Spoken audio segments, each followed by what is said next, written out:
Hello everyone, back to my channel. সামনেই আসছে বড়দিন, তো বড়দিন উপলক্ষে আমরা বানাবো বাড়িতে কেক। বাড়ি থেকে তো আমরা সবসময় কেক কিনে কিনে খাই, চলো আজকে বানিয়ে ফেলি বাড়িতেই কেক।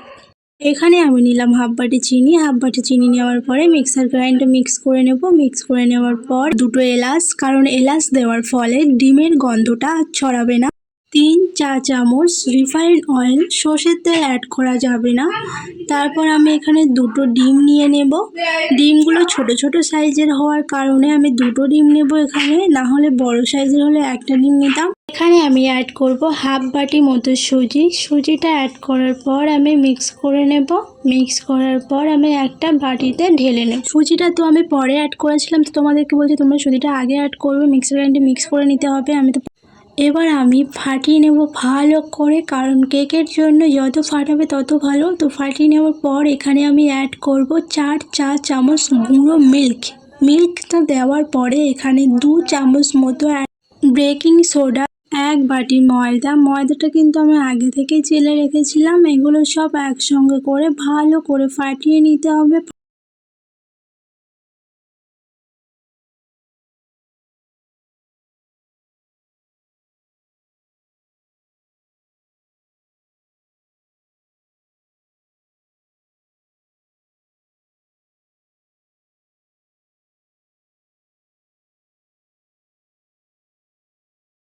এরপর একটা বাটিতে রিফাইন অয়েল ভালো করে মাখিয়ে নেব।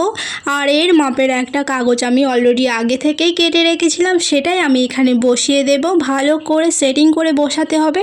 রিফাইন অয়েলটা যেন পুরো জবজবে হয়ে যায়, কাগজটা বসে যায় এমনভাবে রিফাইন অয়েল দিতে হবে। তো ভালো করে এঁটে নেব, কাগজের তলায় যত হাওয়া আছে সব বের করে দেব, দিয়ে ভালো করে রিফাইন অয়েলটা কিন্তু বাটির কানায় কানায়ও দিতে হবে, কারণ না হলে কেকটা লেগে যেতে পারে।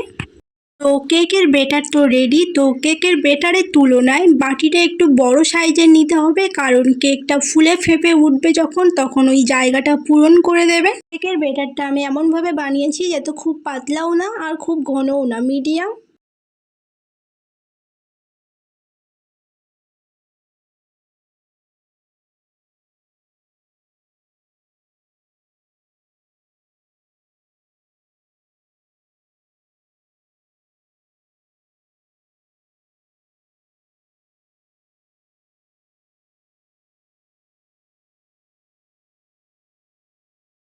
প্রেশার কুকার আগে থেকেই আমি একটু গরম করে নেব। আর প্রেশার কুকারের উপরের ঢাকনাটা সিটকিনিটা আমি খুলে দেব, কারণ সিটকিনি থাকলে প্রেশার কুকার বাস্ট হতে পারে, যেহেতু ওপর দিয়ে ধোঁয়া হাওয়াগুলো বাষ্পভূত হয়ে বেরোবে। আমার কাছে প্রেশার কুকারের সাইজের স্ট্যান্ড নেই, ওই জন্য আমি প্রেশার কুকারের নিচে লবণ দিয়েছিলাম। লবণ দেওয়ার পর লবণটা গরম হয়ে গেলে কেকের বেটারটা বসিয়ে দিয়েছিলাম। এরপর দেখো প্রায় হয়ে এসছে আমার কেকটা যখন ফেপে উঠেছিল আমি তখন বাদাম আর কিশমিশ দিয়ে দিয়েছিলাম। যেহেতু আমার কাছে চেরি ফল ছিল না, তোমরা চাইলে চেরি ফল দিতে পারো, আবার কাজু বাদামও দিতে পারো। আমি এখানে শুধু সিম্পল বাদাম দিয়েছি। কমপ্লিট। তো এইভাবেই তোমরা বাড়িতেই কেক বানিয়ে নিতে পারো, খুব সুস্বাদু হয় খেতে।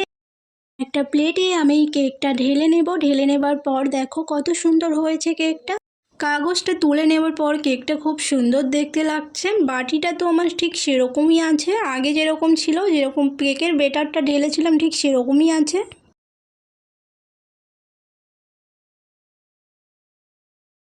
এবার আমি কেটে নেব। কেটে নেবার পর দেখব কতটা স্মুথ আর কতটা সফট হয়েছে, কতটা স্পঞ্জের মতো হয়েছে।